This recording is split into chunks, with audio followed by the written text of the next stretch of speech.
जी आपने जो कंठी की बात की बड़ी सुंदर बताई। जैसे माला तिलक के रक्षणहार श्री गोकुलेश प्रभु ने औरंगज़ेब का जो वहाँ पे ये टॉर्चर था वो सहन करके आप श्रीमद् गोकुल छोड़ के सोरम जी पधारे, लेकिन आप श्री ने माला तिलक या कंठी का त्याग नहीं किया। यही हमारे जो घड़वैया है वही हमें यही सीख देते हैं। जी दूसरा प्रश्न ये है कि श्री वल्लभकुल आचार्य बहुत सारे हैं, तो किनका सुनना और किनका नहीं? How to select a perfect guru for me amongst all gurus of Vallabhkul? सभी बालकों के अलग अलग प्रोटोकॉल होते हैं, तो किनका अनुसरण करें? वो वल्लभकुल बहुत सारे हैं, तो किनका सुनना चाहिए और किनका नहीं सुनना चाहिए, पहले इस सवाल का मैं जवाब दूंगा। वल्लभकुल बहुत सारे हैं, तो मेरा ये आप लोगों से है सवाल कि आपने किन किन को सुन लिया है अभी तक? कितनों को आपने सुना है अभी तक? ज़्यादा से ज़्यादा मुझे लगता है कि जो लॉकडाउन में जो घर पर थे उन्होंने भी मुझे लगता है कोई 2-5 वल्लभकुल का सुना होगा, 10-20। वैसे आंकड़ों के अनुसार तो कुछ 250 वल्लभकुल हैं। मुझे सिर्फ एक बात आप है ना बताइए, किसने सेंचुरी मारी हुई है? किसने सेंचुरी मारी हुई है क्या? किसी ने भी सेंचुरी मारी नहीं होगी। कोई 2-5 वल्लभकुल का सुन करके और आप कंफ्यूज्ड हुए जा रहे हैं। लेकिन विष्णु, एक बात आप हमेशा ध्यान में रखो कि वल्लभकुल बहुत सारे हैं, तो किनकी बात सुननी किनकी बात नहीं सुननी, 2 प्रकार की बातें या आज्ञाएं होती हैं वल्लभकुल की। एक सर्वसामान्य आज्ञा होती है जो सिद्धांत परक आज्ञाएं होती हैं, दूसरी निजी आज्ञाएं होती हैं। 2 प्रकार की आज्ञा होती है। अब ये आज्ञा क्यों होती है वो भी मैं समझाऊंगा। एक सिद्धांत परक आज्ञाएं होती हैं, जैसे कि मेरे पास में श्रीमद् भागवत है, मैं आपको श्रीमद् भागवत से कोई वस्तु समझा रहा हूं।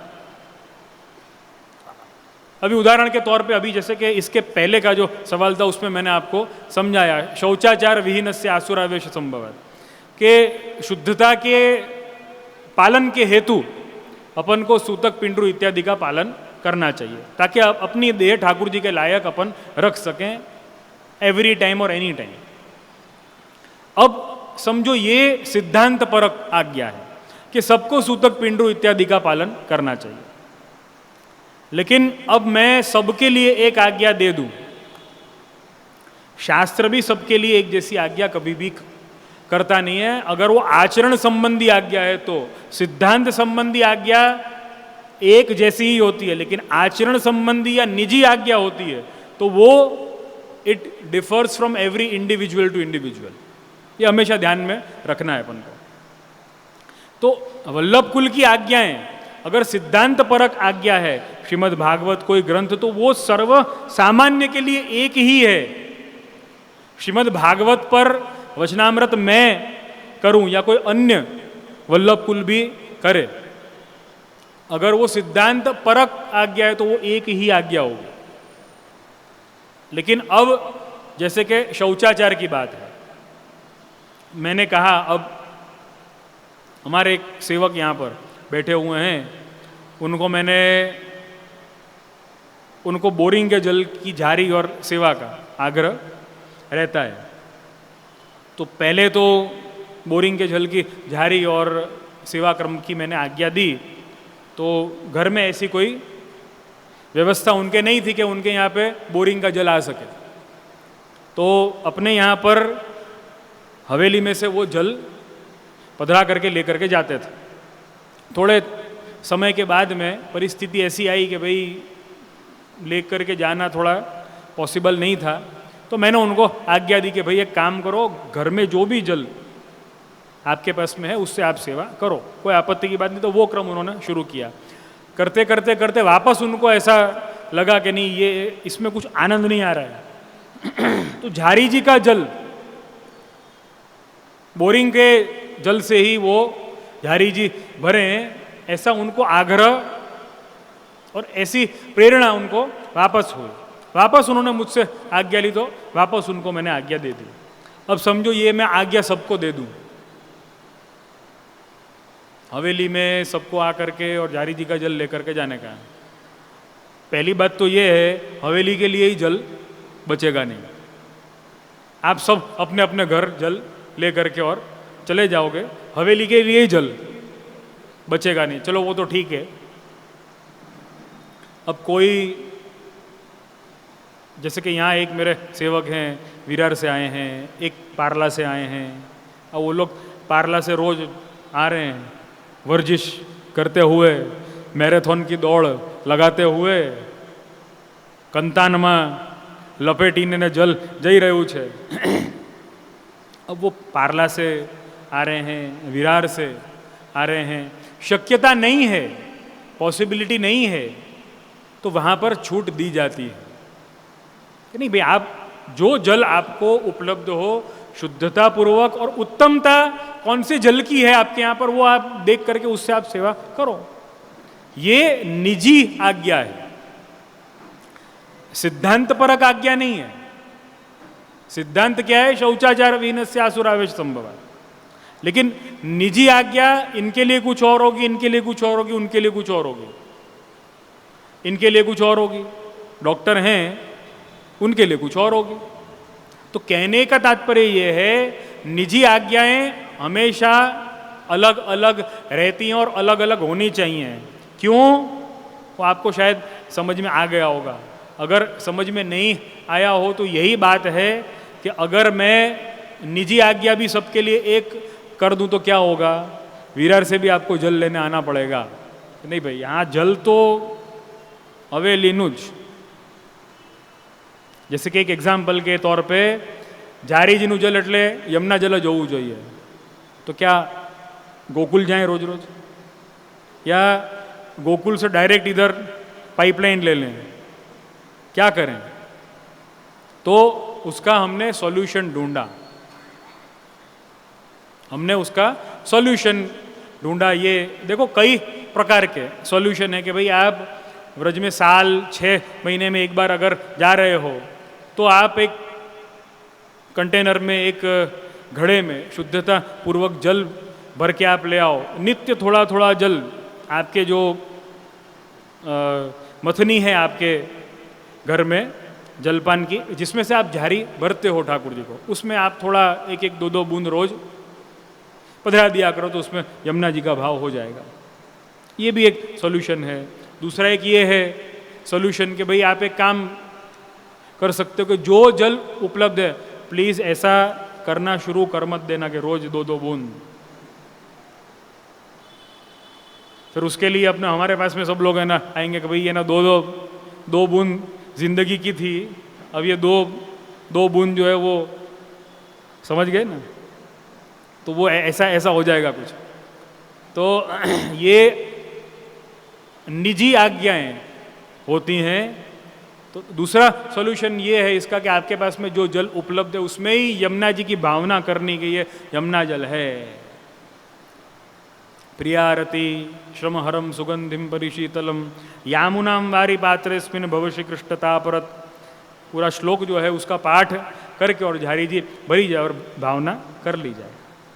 ये एक सॉल्यूशन हो सकता है। कौन सा सॉल्यूशन आपके लिए योग्य है, ये गुरुदेव के पास में बैठ करके और उसके ऊपर चर्चा हो सकती है। तो ये जो आज्ञाओं के कारण जो कंफ्यूजन होता है, किनका सुनना और किनका नहीं सुनना, तो सिद्धांत परक आज्ञा सबकी सुनी जा सकती है, उसमें कोई आपत्ति की बात नहीं है। लेकिन निजी जो आज्ञाएं हैं, निजी आज्ञाएं आप अपने गुरुदेव के पास में बैठ करके और आप समझें। वापस मैं कहूँगा समझें, सुने नहीं। क्योंकि क्या होता है, लोगों का सीधा फोन आता है, सखड़ी भोग कालथी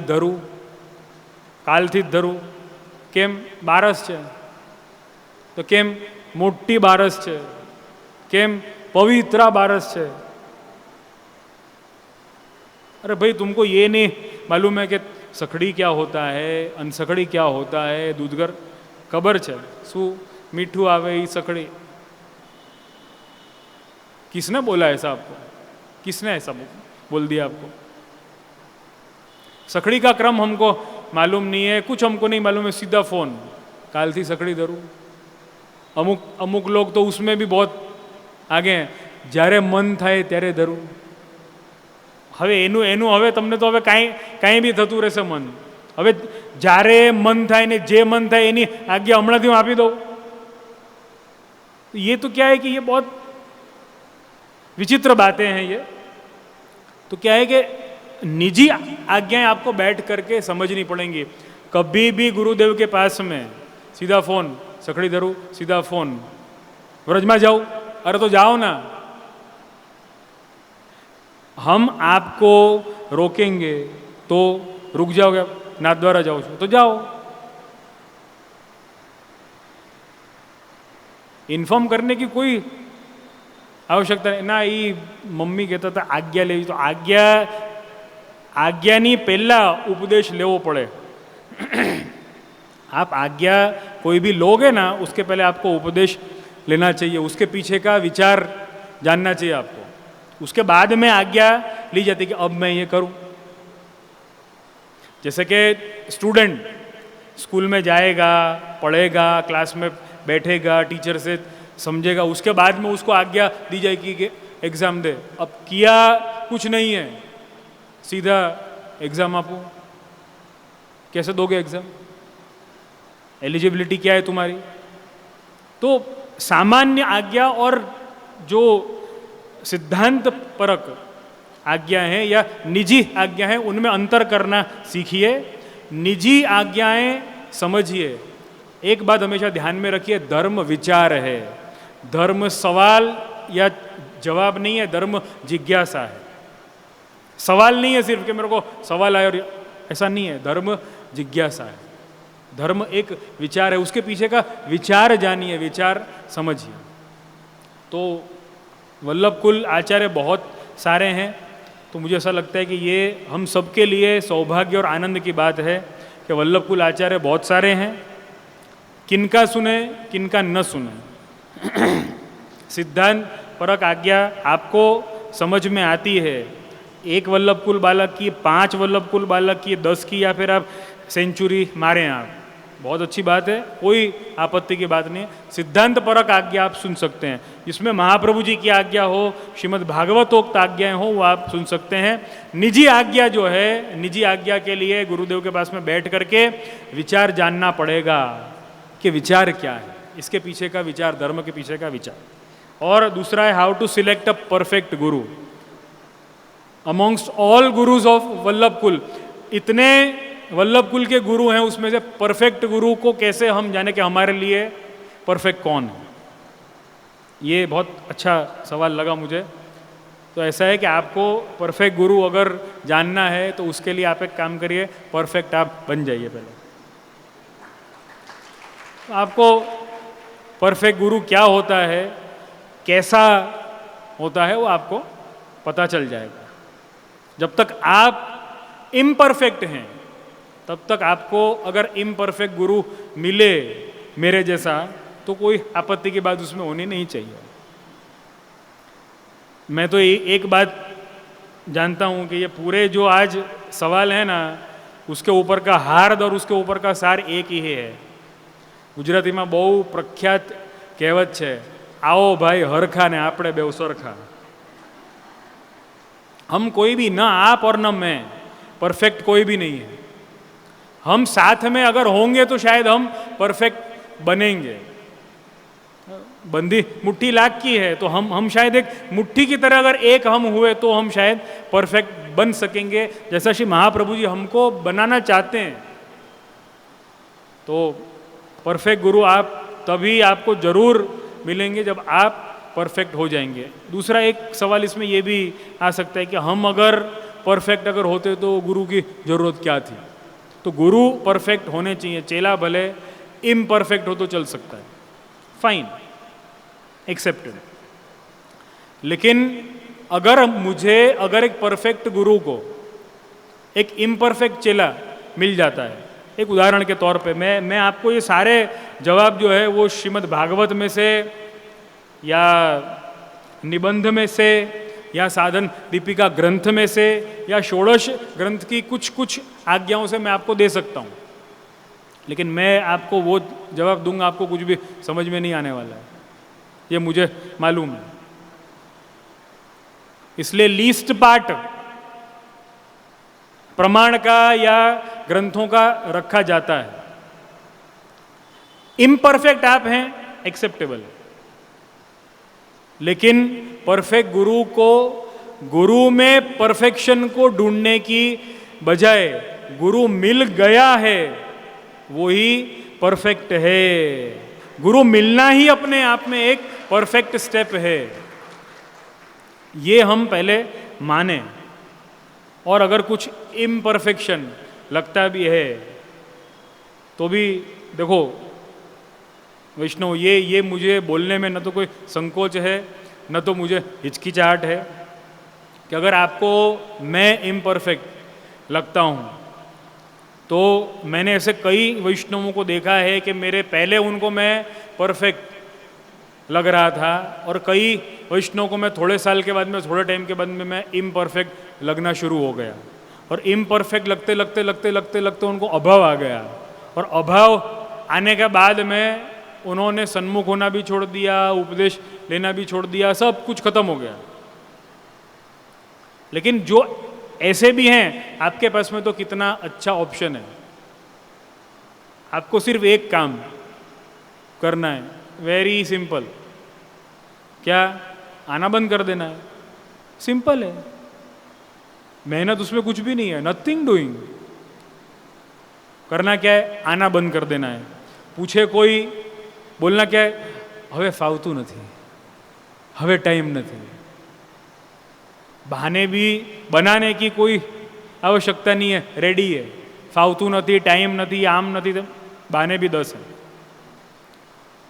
अच्छा, दूसरी बात, इम्परफेक्ट आपको लग रहा है अगर गुरु, जैसे कि कहा मैंने कि 250 वल्लभ कुल हैं, आप 250 में से किसी एक को भी आप सिलेक्ट कर सकते हो, नो प्रॉब्लम। विहरत सातों रूप धरे, गुसाई जी के सब बालक एक ही हैं। मैं शायद आपके लिए महाप्रभु जी को या गुसाई जी को मेरे द्वारा आप पर कृपा करनी नहीं होगी, ऐसा हो सकता है। I accept it. मुझे ये स्वीकारने में कोई भी आपत्ति नहीं है कि महाप्रभु जी को या श्री गुसाई जी को मेरे द्वारा आप पर कृपा करनी नहीं होगी, इसलिए मैं आपको इम्परफेक्ट लग रहा हूं, नो प्रॉब्लम। लेकिन 249 जो बाकी हैं वो सबके सब तो इम्परफेक्ट नहीं होंगे मेरी तरह। उसमें से कोई एक तो आपके लिए परफेक्ट होगा ही। तो आपके लिए तो स्काई इज ओपन, आपके लिए तो स्काई इज ओपन। हमारे लिए एवरीथिंग इज लिमिटेड। हमारे लिए परेश भाई एक ही हैं, तेजस भाई एक ही हैं, चेतन भाई एक ही हैं, सुधाबेन एक ही हैं, जयंत भाई एक ही हैं। आपके लिए वल्लभ के सब बालक एक ही समान, छोटो बड़ो न जानिए। बोलूं ऐसा मैं? तेजस भाई के समान सब, छोटो बड़ो न जानिए। नहीं होगा ना ऐसा। तो आपके लिए तो ऑप्शन बहुत हैं, आपके लिए तो स्काई इज ओपन। हमारे लिए आप एक हो, आपके लिए हम 250 हैं। हमारे लिए तो आप एक हो, लाखों में एक, करोड़ों में एक हो। इसलिए I value everybody, I value you all, everybody. मेरे लिए आप सब बेशकीमती हैं। अब आप नगीने हो या नमूने हो, जो भी हो, लेकिन आप मेरे लिए तो आप एक ही हैं। तो मैं I value you all, you all are precious for me, नगीने के रूप में भी और नमूने के रूप में भी।